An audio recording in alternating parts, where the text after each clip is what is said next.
세상에 떠도는 기묘한 괴담들. 첫 번째 이야기, 충남공주에서 서울로 이사가서 실제로 겪었던 실화괴담. 약간은 재미없을 수도 있습니다. 우리 엄마가 중학교 때 이야기인데요.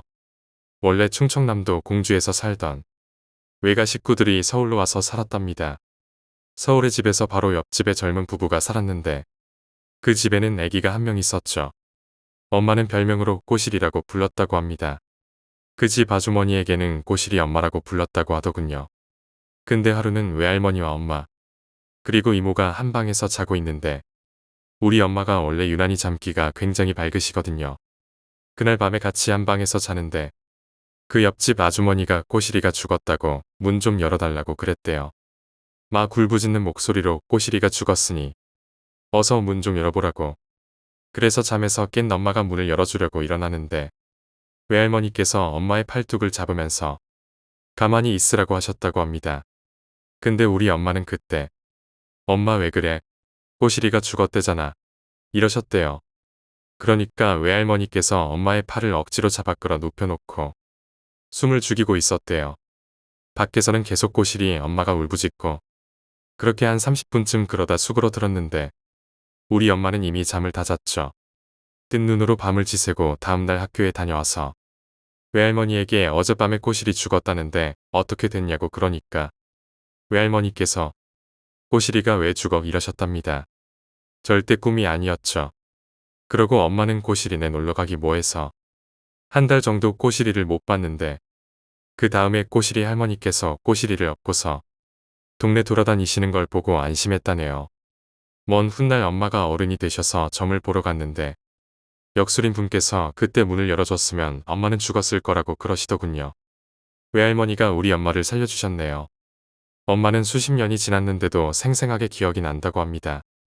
두 번째 이야기, 지하 화장실 괴담. 이건 제가 직접 체험한 실화입니다. 전 패스트푸드점 아르바이트를 하고 있었습니다. 처음엔 주간 알바를 뛰다가 점장이 야간에 사람이 비었다고 하더라고요. 그래서 전 시급도 짭짤하고 사람도 별로 없을 것 같은 야간 알바를 하게 되었죠. 역시나 야간은 한가했습니다. 밤 11시부터 새벽 5시까지 하는 거였고 저는 그냥 설거지만 하면 되는 거였기에 참 편했죠. 저 같은 경우는 11시부터 1시까지 1차 업무가 끝나기 때문에 1시간 정도 건물 지하 2층에 있는 사무실로 내려가 휴식을 취합니다. 그리고 화장실이 지하 1층에 있습니다. 당연히 제가 쉬고 있던 지하 2층에서는 엘리베이터를 타고 올라가야 했죠. 화장실에서 볼일을 보고 나가려는데 어떤 여자분이 보였습니다. 그 여자분은 술에 취했는지 비틀비틀거리며 화장실 안으로 들어오시더라고요. 나갈 때 살짝 어깨를 부딪혔습니다. 죄송합니다. 라고 사과를 했지만 그 사람은 그냥 화장실로 들어가더라고요. 술에 취해서 그런가 보다 하고 다시 사무실로 내려가려고 했는데 화장실에 담배와 휴대폰을 놔두고 왔다는 걸 깨달았습니다. 화장실에 여성분이 금방 들어가셨기에 그분이 일에 집중하실 수 있도록 기다렸죠. 근데 제가 휴식 시간까지 그분이 나오지 않는 것이었습니다. 그냥 달라고 해야겠다라고 생각하고 화장실 안으로 들어갔습니다. 큰일 벌이는 곳에 앞에 가서 노크를 했죠. 그런데 안에서는 아무런 대답도 없더군요. 술 취해서 쓰러진 거 아닌가? 라고 이런 생각을 하고 있는데 갑자기 뒤에 문이 쿵 하면서 닫혀버렸습니다. 순간 전 놀랐죠. 아까 TV에서 무서운 것을 봐서 겁도 났습니다. 안에 제 담배랑 폰 좀 주세요. 라고 큰 소리로 말했는데도 대답이 없더군요. 그때 갑자기 입구 문에서 아까와는 달리 큰 소리로 쿵쿵하며 문을 세게 두드리는 소리가 나더라고요. 진짜 무서웠습니다. 귀신이라고는 생각도 안 했지만 생각해보세요. 새벽 1시에 공포영화 단골 장소인 지하 1층. 게다가 화장실의 입구도 하나밖에 없는 상황. 충분히 무서울 수 있는 상황이었습니다. 전 그냥 앞뒤 안 가리고 그 여자분이 있는 화장실 문을 열어버렸죠. 그런데 안에는 아무도 없었습니다. 들어가는 것을 확실히 봤는데 문 잠그는 소리까지 듣고 분명 난 입구에서 안 떨어지고 가만히 있었는데 아무도 없었습니다. 진짜 너무 겁이 났습니다. 안에 있는 휴대폰과 담배를 급히 챙기고 다시 뒤로 돌아서려고 하는데 갑자기 입구 문이 열리기 시작했습니다. 기익하며 문이 열리는 소리가 그렇게도 소름 끼칠 수 있다는 건 처음 알았습니다. 그리고 앞에 서 계시던 여자분. 제가 화장실에서 나올 때 봤던 그분이 저를 노려보며 섬뜩한 미소를 짓고 계셨습니다. 그리고 왼손에 들려진 무언가. 자세히는 보진 못했지만 섬뜩한 붉은 액체와 금속으로 보이는 짧은 막대기. 지금 생각해보면 참 이상하지만 그 공포 속에서 여자 쪽으로 달려갔습니다.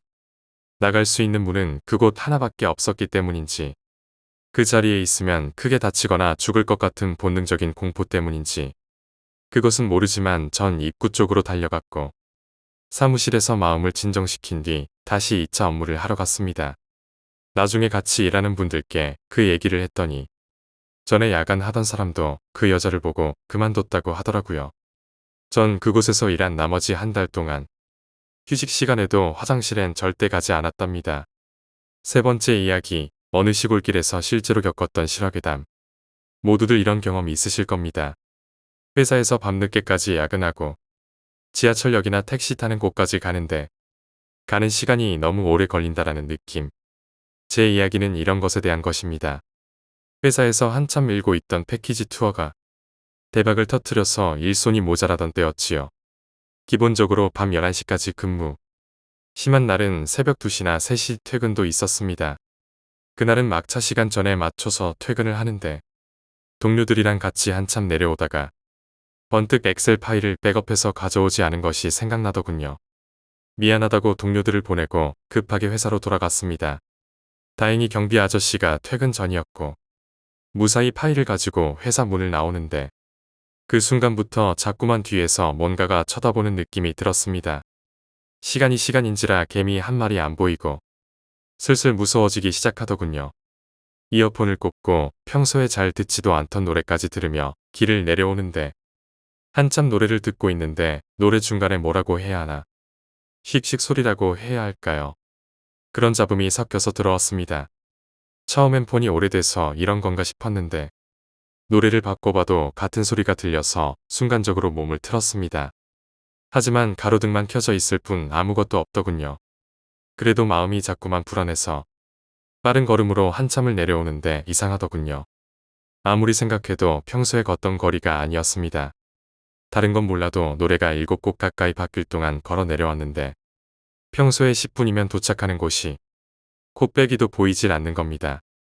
기분은 점점 더 묘해지고 눈앞에 켜져 있는 가로등은 또 왜 그리도 밝은지 한참을 걷고 또 걷고 안 되겠다 싶어 뛰어도 봤지만 끝도 없이 펼쳐진 내리막길을 보면서 내가 귀신에 홀렸나도 싶고 어두워서 길을 잘못 들었나도 싶고 그렇게 걷고 또 걸렀습니다.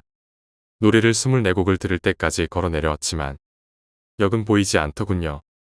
한 곡당 3분씩만 쳐도 1시간은 훌쩍 넘길 시간 동안 걸었지만 아무것도 보이지 않았습니다. 오로지 너무도 환한 가로등뿐. 그렇게 내려오다가 우연히 사거리 뒤쪽 한 골목만 가로등이 꺼져 있더군요. 저도 모르게 그리로 발길을 돌렸고 5분도 안 되어 역에 도착했습니다. 뭔지는 모르지만 드디어 왔구나 싶어서 안도의 한숨을 내쉬는데 저쪽에서 동료들이 오는 겁니다. 그리고 저를 놀란 듯이 보면서 회사에 들린다고 하지 않았어라고 하더군요. 그래서 다녀왔다고.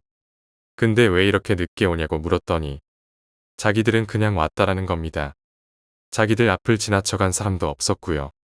때마침 여사원들이 무섭다고 그만하라고 해서 역 앞 택시 정류장에서 택시를 잡고 다들 집으로 가는데 바로 제 밑에 후배 놈이 그때 제가 살던 집 근처에 살아서 돈도 아낄 겸 같이 택시를 타고 왔습니다. 그리고 막 집으로 들어가려고 하는데 그 후배가 그러더군요.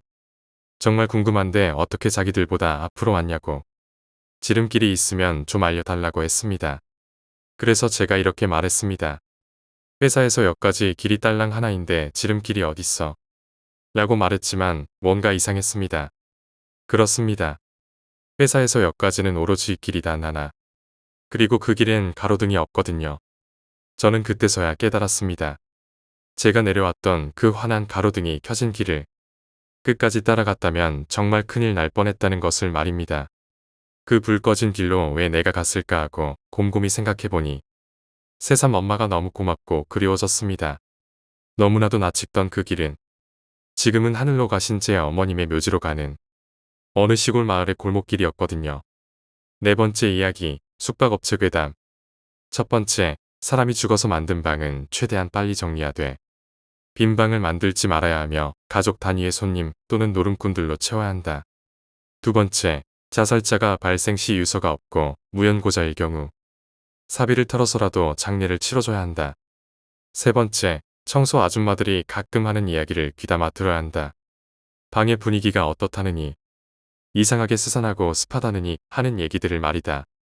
네 번째, 밤 12시부터 4시까지 혼자 들어오는 사람들을 기억해야 한다. 오래 일하신 분들은 이런 걸 잘 기억하시긴 하지만 퇴실 시에 없는 사람이 가끔 있다고 한다.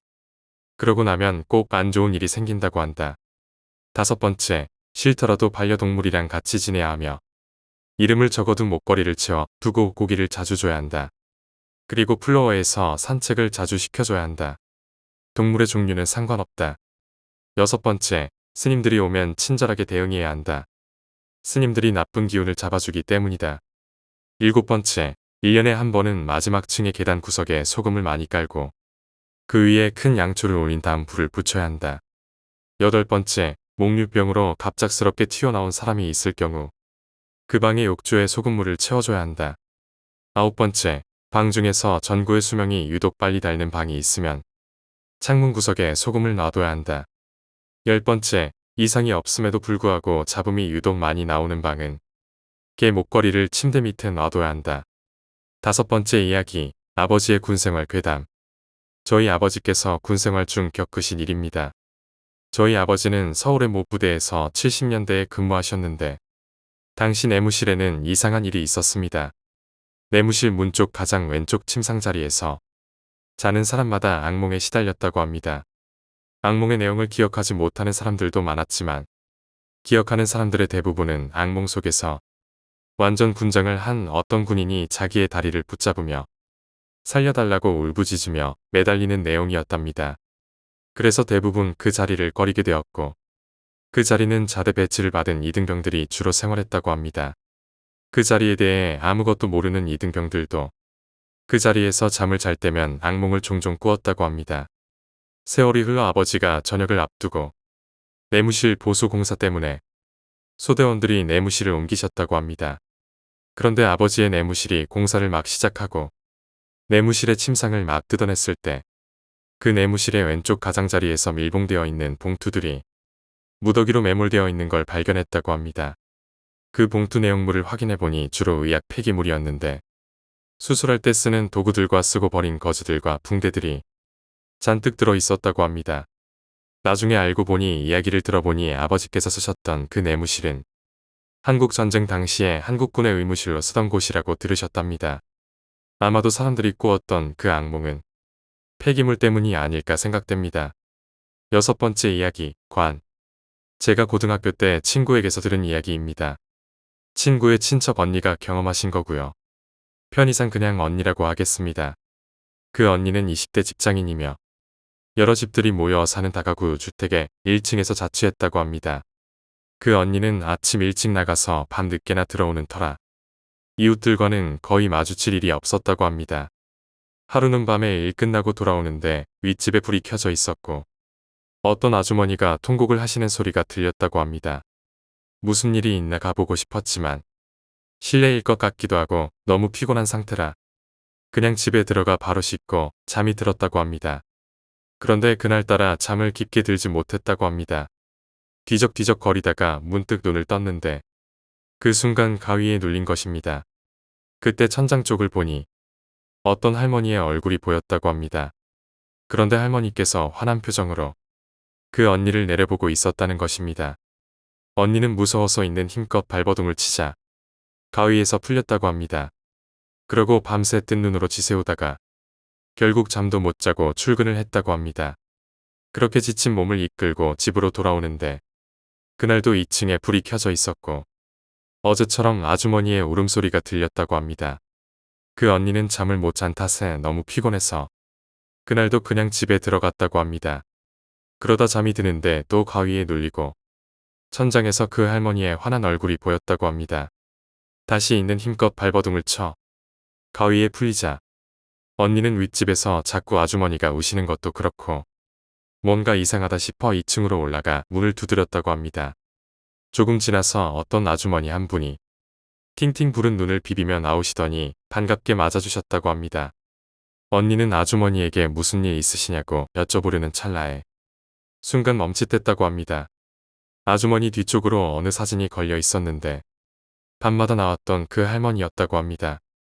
아주머니께 물으니 자기 어머님이신데 지병이 있으셨는데 병원비가 없어 집에서 모시다가 어제 낮에 돌아가셨다고 합니다. 그 옆에는 관이 하나 있었는데 장례비가 만만치 않아 연락되는 가족도 없고 별 수 없이 집에서 장례를 치르고 있었다고 합니다.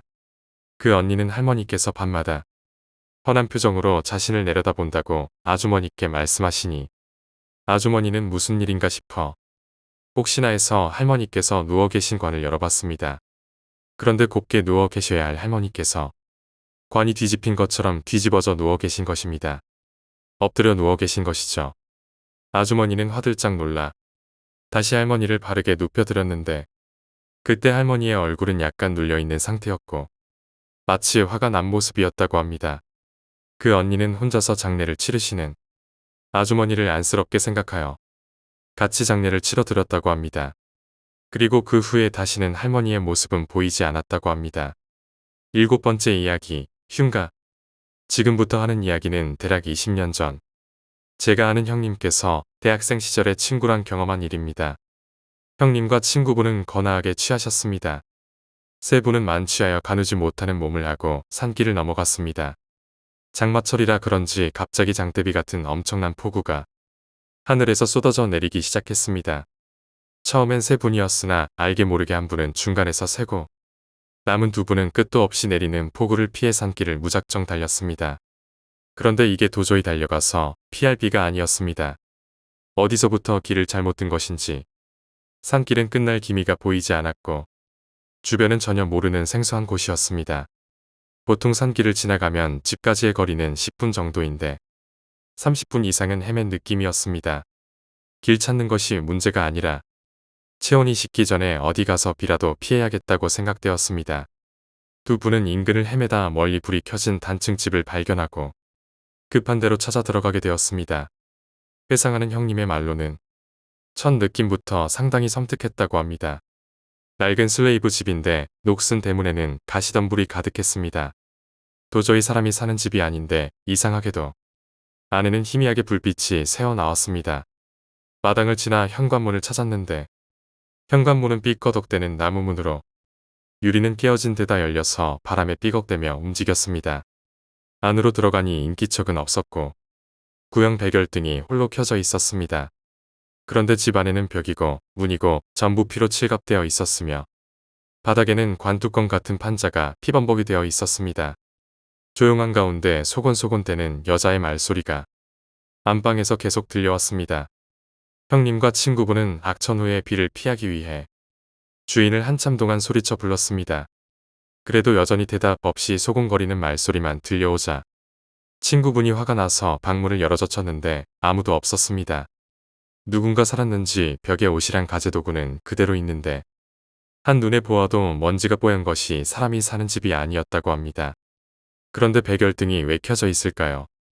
게다가 금방까지 안방에서 들리던 목소리는 사라지고 갑자기 다른 방에서 여자의 비명소리가 울려 퍼졌습니다.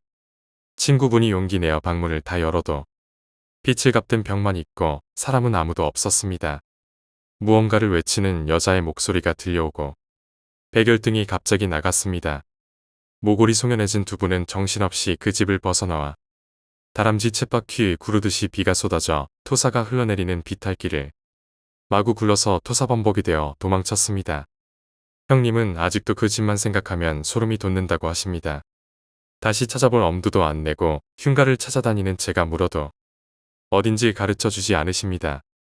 8번째 이야기, 이해하면 무서운 이야기. 첫 번째 이야기. 아내가 집에서 강도에게 습격당했다고 한다. 놀라서 아내가 무사한지 확인해보니 마침 들고 있던 칼로 강도를 물리쳤다는 것 같다. 아내를 데리러 경찰서에 가서 들어보니 초인종이 울리길래 당연히 당신인 줄 알고 나갔더니 갑자기 강도가 덮쳐왔어요. 나는 아내를 꼭 껴안으며 무서웠을 텐데. 다행이라고 머리를 쓰다듬었다. 그런데 아내는 초인종을 눌렀던 게 나라고 생각했는데 어째서 칼을 들고 있었을까? 두 번째 이야기. 우리 누나는 차로 출퇴근을 하지만 언제나 정식 도로가 아닌 샛길로 다녔다. 강가에 있는 양옆으로 풀숲이 무성한 좁은 길인데 아마 시골에 살아본 경험이 있는 사람이라면 알 법한 그런 길이다. 그 길은 강 옆에 있는 탓인지 여름에 비가 오거나 하면 개구리가 대량으로 출몰하곤 했다. 아스팔트 곳곳에서 펄쩍펄쩍 뛰어다녀서 하나도 밟지 않고 피해가는 것은 불가능할 정도였다. 그날도 비 오는 날이었다. 아니나 다를까 길은 개구리 투성이가 되었고 누나는 그 길을 따라 집에 오고 있었다. 그런데 누나의 차 앞으로 경차 한 대가 느릿느릿 달리고 있었다. 운전을 하는 것은 누나랑 비슷한 나이의 여자로 보이지만 시속 10km 정도의 느린 속도로 휘청휘청 달리고 있었다. 추월하고 싶어도 워낙 좁은 길인데다 좌우로 휘청거리며 운전하는 탓에 추월도 할 수 없어 보였다. 개구리를 피하는 건 무리일 텐데 라고 생각하는 동안에도 오른쪽으로 왼쪽으로 비틀비틀했다. 때때로 브레이크를 밟고 잠깐 멈췄다 가기도 했다. 이쯤 되자 누나의 인내심이 한계에 도달했는지 경적을 울렸다. 앞차의 여자는 뒤에 차가 있는 것을 눈치채지 못했던 것인지 경적 소리를 듣자마자 빠른 속도로 달려갔다. 뭐야 똑바로 잘 달리잖아. 그렇게 생각하고 있는 사이 누나가 도착했다. 그리고 누나의 얼굴은 하얗게 질려 있었다. 앞에 가던 차는 일부러 개구리를 밟고 갔던 것이었다. 세 번째 이야기. 한 남자와 한 여자가 교통사고를 냈다. 두 사람의 차는 완전히 부서졌지만 기적적으로 두 사람은 무사했다. 찌그러진 차에서 기어나온 남자에게 여자가 말했다. 차 좀 보라고요. 완전히 박살났는데 우리는 부상도 안 입었어요. 분명 신께서 우리를 돌봐주신 거예요. 왠지 당신과의 만남도 운명적인 기분이라고요. 남자 역시 기뻐했다. 정말이네. 우리만 멀쩡하군요. 여자는 자기 차의 조수석 부근에서 뭔가를 꺼내며 남자에게 말했다. 차가 이렇게 됐는데도 와인이 깨지지 않았어요. 축배라도 들라는 계시가 아닐까요? 여자가 와인을 건네자 남자는 고개를 끄덕이며 단숨에 반 정도를 들이키고 여자에게 넘겼다. 여자는 와인을 받았지만 뚜껑을 다시 닫아서 남자에게 돌려주었다. 남자는 의아해하며 물었다. 왜 그래요? 당신은 마시지 않을 건가요? 여자가 답했다. 곧 경찰이 올 테니까요. 아홉 번째 이야기, 문단속.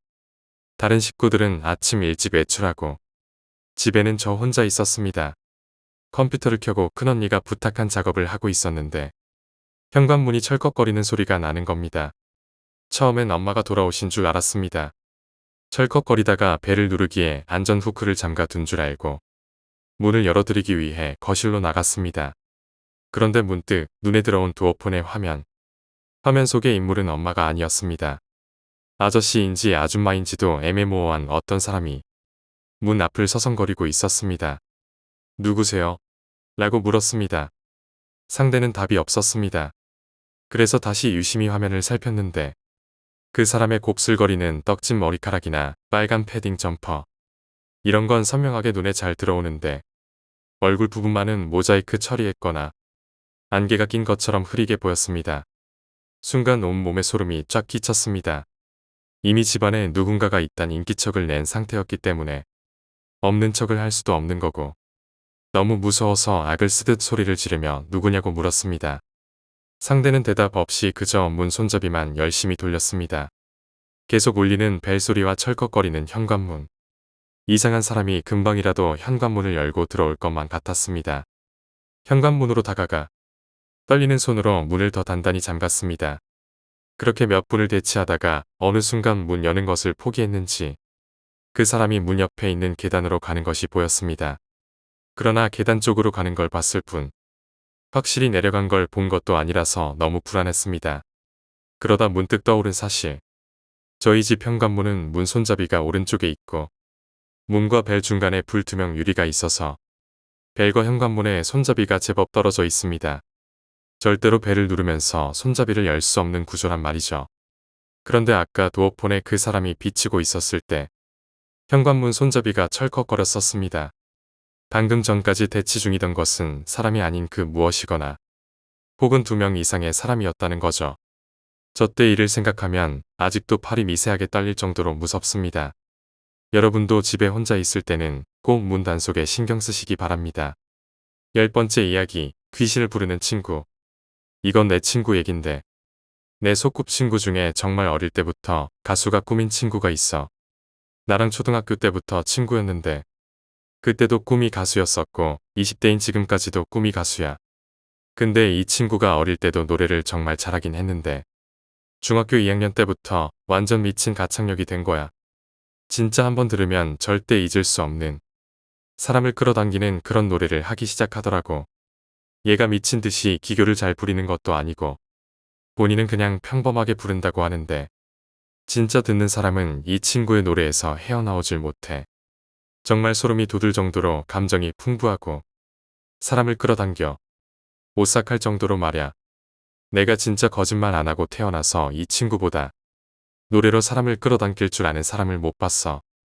오죽하면 주변 사람들이 아메리칸 아이돌인가 거기 나가보라고 할 정도였어.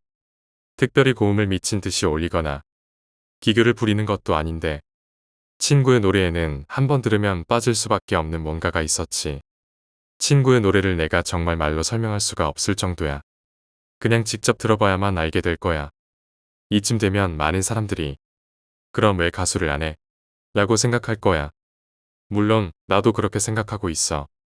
나도 이 친구 정도면 한국뿐 아니라 더 멀리까지 유명한 가수가 될 수 있을 거라고 생각하거든. 오디션 같은 걸 보지 않은 것도 아니고 엄청 많이 봤었어. 그리고 전부 다 붙었고 연습생 생활도 몇 개월 했었어. 근데 이 친구가 몸이 엄청 약해. 좀만 무리하거나 힘들면 쓰러져서 병원 행이었지. 그래서 연습생도 몇 번이나 들어갔다가 어쩔 수 없이 그만두고 그랬었어. 친구의 몸이 이렇게 자꾸 아프니까 부모님이 친구를 데리고 무당집을 찾아갔었대. 그 무당이 젊은 무당이었는데 얘가 들어오자마자 막 굴더라는 거야. 그래서 얘랑 부모님이랑 너무 놀라서 왜 그러냐고 물어보니까 내 친구가 너무 불쌍해서 눈물이 난다고. 얘기를 자세히 들어보니 노래로 귀신을 부르는 재주가 있다는 거야. 정확히 말하면 귀신까지 끌어당기는 힘이 있다는 거지. 친구가 워낙 노래하는 걸 좋아해서 노래를 자주 하다 보니까 그때마다 귀신들이 우글우글 몰려들고 친구는 그것도 모르고 계속 노래하고 귀신은 점점 더 모여들고 결국 친구는 몰려든 귀신들한테 길을 뺏겨서 몸이 허해지고 이제까지 10수년 이상 그걸 반복해왔으니 친구의 몸이 나만할 리가 없다는 거야. 살고 싶으면 노래를 하지 말아야 하고 노래를 계속하고 싶으면 신을 받아서 그 신한테 신변 보호를 부탁해야 한대. 즉 노래를 계속하고 싶으면 신을 모시는 사람이 되어야 한다는 거지. 근데 그 무당이 하는 말이 무당이 되면 노래로 귀신을 부리고 살아야 하는데 그러긴 싫을 거 아니냐 라고 하더래. 내 친구는 당연히 싫다고 노래를 안 하겠다고 하고 거기서 나오긴 했지만 노래가 너무 하고 싶어서 지금도 자주 노래를 불러.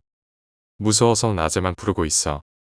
그리고 자기가 가수가 되지 못할 거라는 거 알면서도 지금도 가수를 꿈꾸고 있고 너무 안타까워서 나도 이 얘기를 들으면서 걔랑 둘이 붙잡고 엉엉 울었지.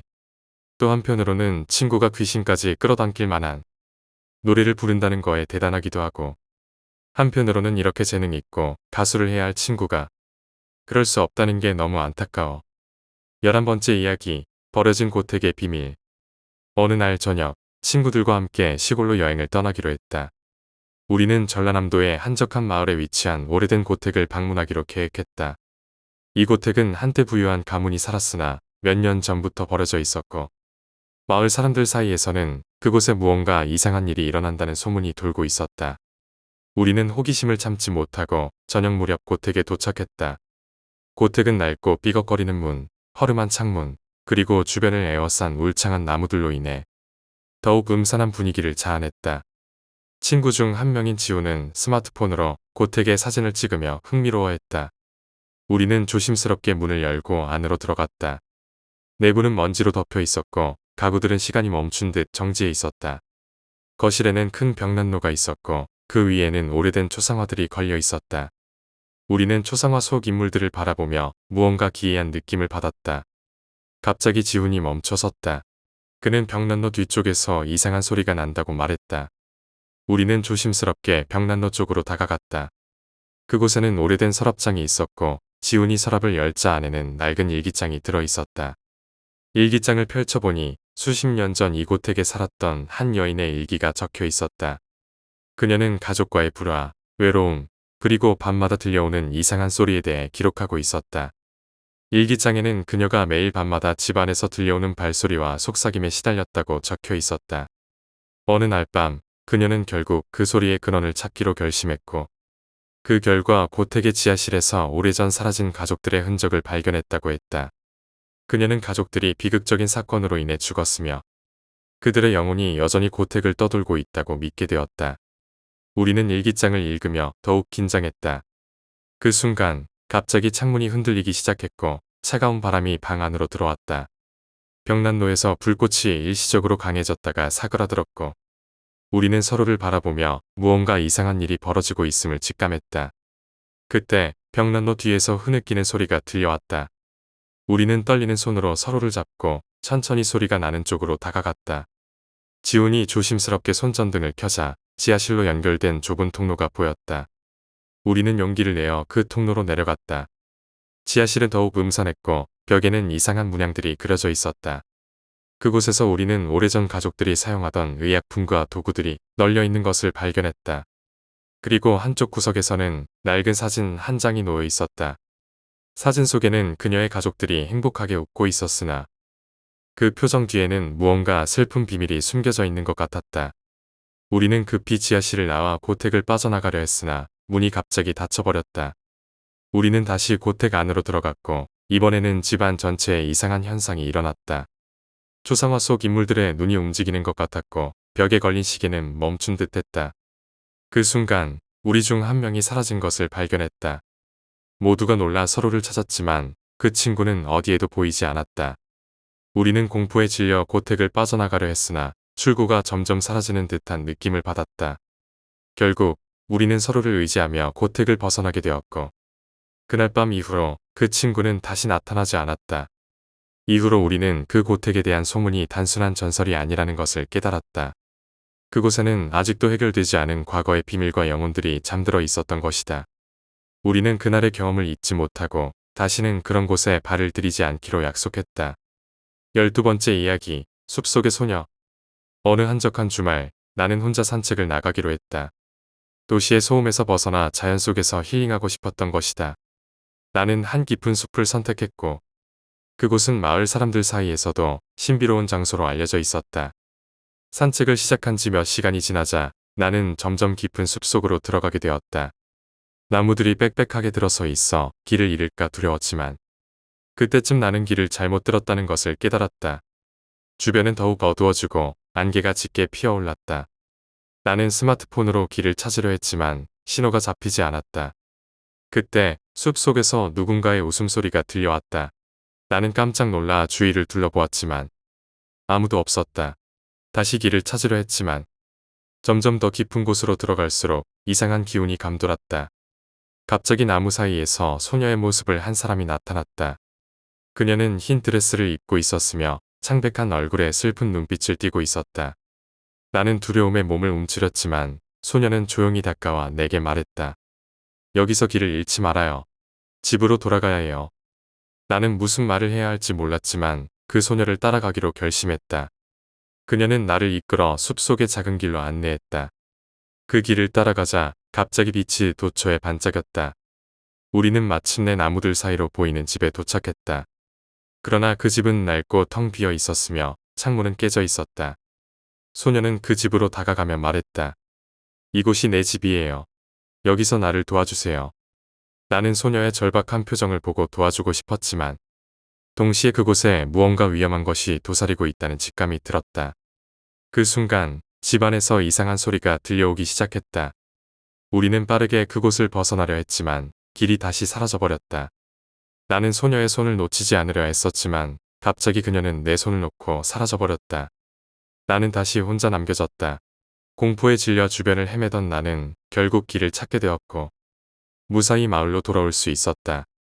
그러나 그날 이후로 나는 그 숲을 다시 찾지 않았고 소녀의 모습을 본 것은 꿈에만 나타났다. 그 소녀는 여전히 숲속에서 길을 잃은 영혼으로 남아있을지도 모른다는 생각에 나는 더욱 조심하게 되었다. 13번째 이야기, 폐교의 유령. 고등학교 시절 나는 친구들과 함께 폐교를 탐방하기로 했다. 그 폐교는 몇 년 전 화재로 완전히 파괴된 곳이었지만 아직도 외부의 모습은 남아있었다. 우리는 호기심에 사로잡혀 밤에 그곳으로 향했다. 폐교에 도착하자 우리는 불타지 않은 일부 건물 내부로 들어갔다.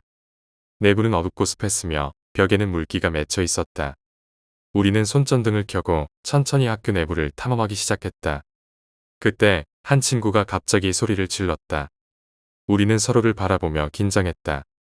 소리가 난 곳으로 다가가 보니 한 교실에서 누군가가 서 있었다. 그 인물은 검은 교복을 입은 여자 학생이었으며 그녀는 창문을 바라보며 아무 말 없이 서 있었다. 우리는 말을 잃고 그 모습을 지켜보았다. 갑자기 교실 문이 열리며 찬 바람이 들어왔다. 교실 안에서 이상한 속삭임이 들려왔다. 그 순간 우리는 모두 도망치고 싶어졌다. 그러나 폐교는 무섭게도 미로처럼 느껴졌고 길을 찾기 어려웠다. 우리는 서로를 의지하며 빠르게 학교를 나가려 했지만 소녀의 모습이 계속해서 나타났다. 그녀는 우리를 따라다니며 계속해서 속삭였다. 여기서 나가지 못해요. 우리는 공포에 질려 더 이상 움직이지 못하고 그 자리에서 얼어붙었다. 그때 갑자기 교실 창문 너머로 불꽃이 튀어올랐다. 우리는 놀라 달려가려 했지만 이미 문은 닫혀 있었다. 우리는 필사적으로 문을 열려 했지만 아무리 해도 열리지 않았다. 그때 모든 것이 사라지고 우리는 다시 밖으로 나올 수 있었다. 폐교를 빠져나온 우리는 서로의 손을 꼭 잡고 숨을 몰아쉬었다. 그날 이후로 우리는 그 폐교에 다시는 발을 들이지 않았고 그 소녀의 목소리가 아직도 우리 귀에 맴도는 것 같았다.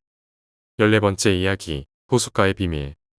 여름방학 동안 나는 가족과 함께 호숫가로 여행을 갔다. 호수는 맑고 아름다웠으며 주변에는 울창한 숲이 둘러싸여 있었다. 우리는 호숫가에서 바베큐를 하며 즐거운 시간을 보냈다. 밤이 되자 우리는 캠프파이어를 피우고 별을 보며 이야기를 나누었다. 그때 호숫가에서 누군가의 노랫소리가 들려왔다. 처음에는 바람에 실린 듯한 소리라고 생각했지만 점점 그 소리가 분명해졌다. 누구세요? 여기 누구 있어요? 나는 가족들에게 물어보았지만 아무도 대답하지 않았다. 소리는 점점 가까워지더니 호숫가에 있는 작은 오두막에서 들려왔다. 우리는 호기심에 그 오두막을 찾아갔다. 오두막 문은 삐걱거리며 열려 있었고 내부는 어둡고 음산한 분위기였다. 오두막 안에는 한 여인이 앉아 있었는데 그녀는 흐느끼며 노래를 부르고 있었다. 그녀의 목소리는 슬프고 애절했으며 우리는 그녀의 눈에서 깊은 슬픔을 느낄 수 있었다. 왜 이렇게 슬퍼하세요? 내가 물었다. 그녀는 아무 말 없이 창밖을 바라보았다. 우리는 그녀가 이 호숫가에서 무언가를 기다리고 있다는 것을 깨달았다. 그때 갑자기 호수에서 안개가 피어오르며 이상한 형체가 나타났다. 그것은 희미하게 빛나는 여성의 모습이었다. 그대를 기다리고 있었어요.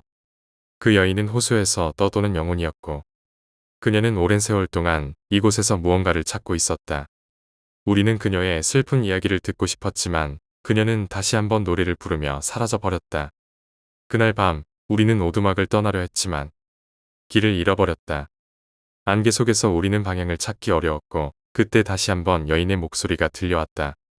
우리는 공포에 질려 급히 돌아가려 했지만 호수가는 끝없이 이어져 있었다. 결국 우리는 서로를 의지하며 길을 찾았고 간신히 호숫가를 벗어날 수 있었다. 그날 이후로 우리는 그 호숫가를 다시 방문하지 않았고 그 여인의 목소리가 아직도 밤마다 호수에서 들려오는 것 같았다.